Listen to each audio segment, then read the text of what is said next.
ऐतिहासिक दिन है कि यहाँ पर बटियागढ़ में जनपद पंचायत भवन और कलहटा में होने वाला है। माननीय प्रहलाद पटेल जी ने बहुत सारे सामुदायिक भवन, और अच्छी बात यह है कि उस भवनों का जो डिज़ाइन बनाया है वो बहुत अच्छा है। क्योंकि पहले हम लोग पहले भी बनते थे तो बहुत छोटे होते थे, तो उतना उपयोग, चूँकि गांव में सामुदायिक भवन की आवश्यकता ज़्यादा होती, क्योंकि आजकल सरकारी भवन किसी सार्वजनिक कार्यक्रम को नहीं मिलते, तो जगह कम पड़ती थी। तो उसकी जो डिज़ाइन चेंज की है वो बहुत बढ़िया है, अच्छी है, जिससे कम से कम 400-500 लोग बैठ करके कोई भी कार्यक्रम कर सकते हैं।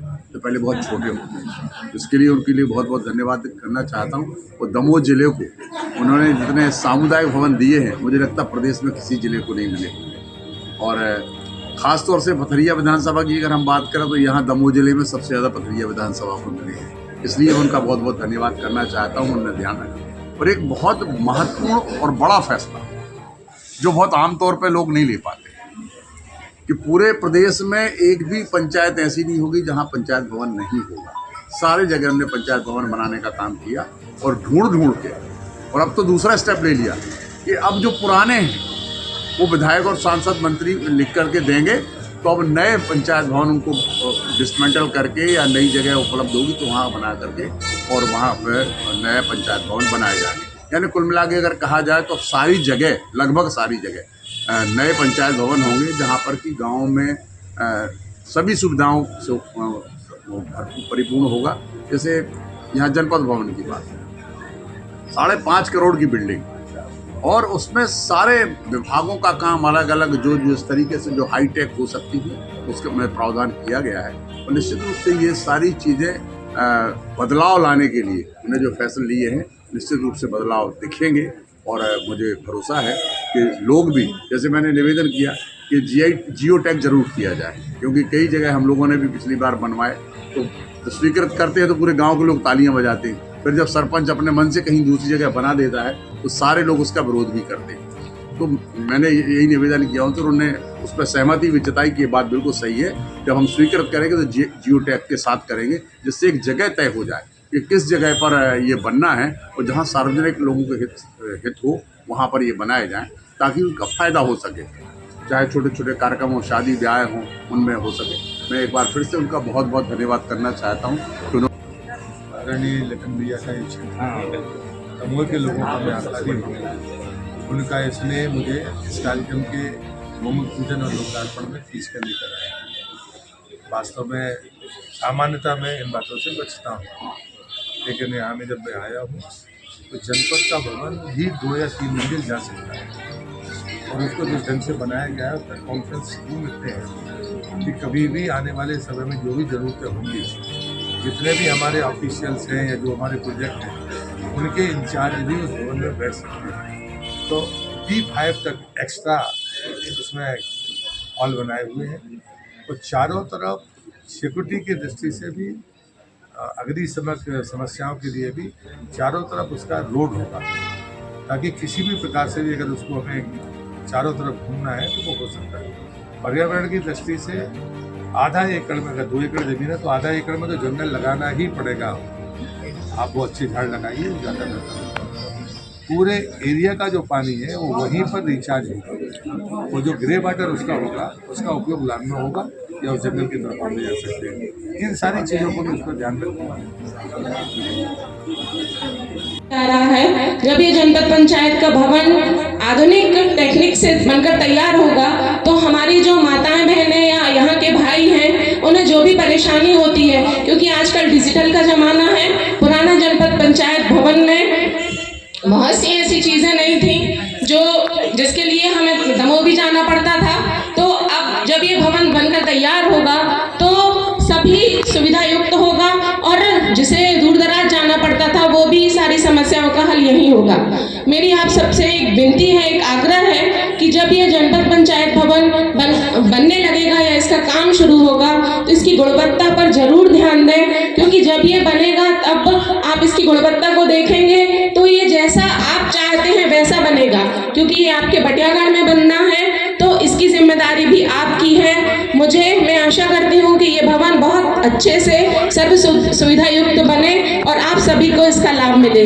आप सभी का बहुत भाई साहब ने जो 4-5 फैसले लिए वो सच में ग्रामीण क्षेत्र की तस्वीर और तकदीर बदलने में बहुत महत्वपूर्ण भूमिका निभा रहे हैं। अब मैं सच बता रहा हूं, मैं तो जनपद में भी रहा और सब लोगों के हमेशा मांग आती रही। एक सबसे बड़ा फैसला कि पंचायत भवन, आज 70 साल हो गए पंचायतें बने लेकिन पंचायत भवन नहीं बन पाए। और भाई साहब ने फैसला किया कि एक भी पंचायत भवन नहीं रहेगा, एक भी पंचायत ऐसी नहीं होगी जहां पर पंचायत भवन नहीं होगा, और पूरे प्रदेश में बनाने का काम किया। हमारी विधानसभा में भी लगभग 14 बाकी थे, और 14 में मेरे ख्याल से 14 के 14 को शायद एक आध कोई छूट गया हो तो नहीं कह सकते, लेकिन लगभग सारे हो गए। ये बहुत बड़ी बात है, क्योंकि हम देख रहे हैं पंचायतों की कब से मांग चली है। और दूसरा और बड़ी बात क्या कही कि आने वाले समय में जो पुरानी पंचायतें टूटी फूटी उनकी सूची भी ला के दे तो सब बदल गए। ये बड़ा फैसला है, ऐतिहासिक फैसला। हम लोग देखते हैं जनपद के भवन जर्जर हालत में, कहीं इधर कुर्सी खिसका के बैठ रहा बाबू, कहीं इधर कुर्सी खिसका के बैठ रहा, कहीं छत चूरे।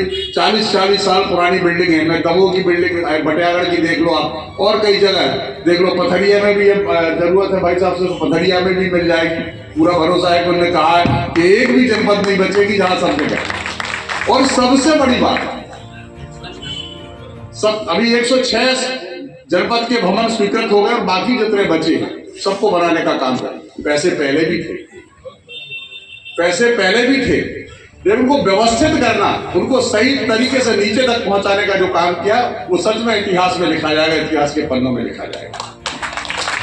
और आज मुझे कहते हुए खुशी है कि जब विधानसभा में भाई साहब ने एक बात कही कि कोई भी गांव ऐसा नहीं बचेगा जहां पर के शमशान घाट नहीं होगा और शमशान घाट का रास्ता नहीं होगा। ये बहुत बड़ी बात है, दिल से छूने वाली बात है। हम लोग कई गांव में जाते हैं, देखते हैं, जब गांव में जाते हैं लोग कहते साहब बताओ मुर्दा जलाने के लिए जगह नहीं है, हम कई बार सड़क पर जलाते हैं। और ये जो फैसला किया ये बहुत ऐतिहासिक, आने वाले समय में इसके परिणाम भी दिखेंगे और लोग निश्चित रूप से इस बात के लिए दुआएं देंगे कि जो फैसले किए हैं। आज सामुदायिक भवन की बात हम करें तो सामुदायिक भवन हमें लगता है दमोह जिले में इतने हो गए कि पूरे प्रदेश में नहीं होंगे। मतलब बहुत ज्यादा, अगर संख्या की बात, अभी तो कितने हो रहे हैं कल भूमि पूजन, 100, 139, 140, और उसके पहले भी थे।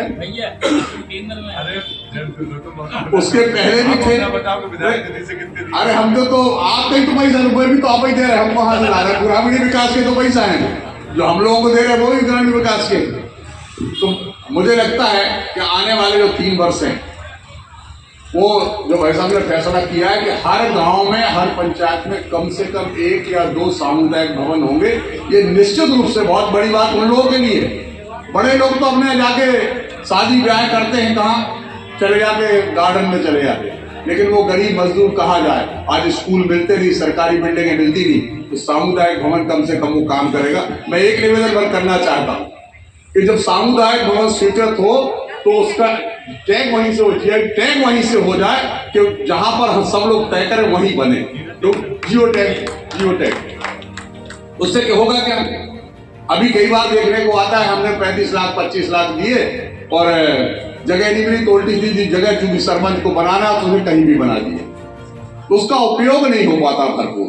तो मैं बस यही निवेदन करना चाहता हूं कि अगर ये दोनों जगह जीआई टैग कर देंगे तो शायद बहुत बड़ा काम होगा जो आने वाले समय में बहुत लोगों के काम आएगा। मैं इस अवसर पर उनका बहुत बहुत आभार और धन्यवाद करता हूं कि खास तौर से दमोह जिले के, क्योंकि वो यहाँ 10 साल हमारे सांसद भी रहे हैं, तो उनका एक आदमी से परिचय भी है। और जिस तरीके से हम जानते हैं कि जब कहीं हमारा घर पुराना घर होता तो याद आती, तो उसमें अतिरिक्त जो जब रोटी परोसने का काम आता है तो अधिकारों 1 चम्मच घी डाल ही दो जाए, तो वही हम लोगों को उसका फायदा मिल रहा है। और मुझे पूरा विश्वास है कि दमोह जिले में आने वाले 3 वर्षों में कोई भी पंचायत भवन पुराना नहीं होगा। हर गांव में पंचायत सामुदायिक भवन, अटल सामुदायिक भवन बनेगा, इस बात का पूरा विश्वास है। एक बार फिर से मैं अपने इस बटियागढ़ की धरा पर माननीय प्रहलाद पटेल जी का बहुत बहुत धन्यवाद और आभार करता हूं।